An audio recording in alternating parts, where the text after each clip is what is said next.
wadde ko ɗum yaaj tan a siyanumi yotta tan kono min haalda yimɓe min wadda yimɓe ɗum wona sadde yi ko tolnade ɗo Allah ene andi ko ɗum sadde tolnade min a ñaama alama gañmi yi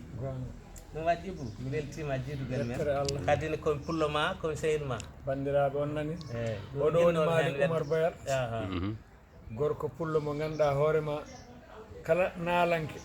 aɗa yiɗi andu o saabu kala naalanke a nani o a yi Aliou Boy Cuken ɓesde hen ɗum duyel o mbo tottuɗomo memorama keɓodirde kamne jarama waɗi ko moƴƴi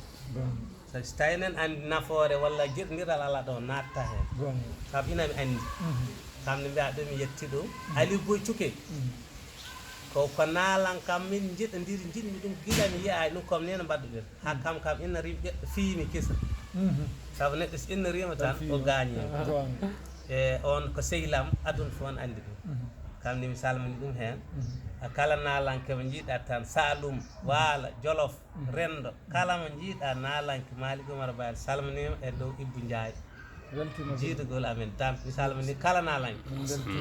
e fof mi neldiɓe saji sikki banda men oɗon gandi o nanɗon yeɗen mbo yima Malick joom condi no andi kam nofru kam laamaka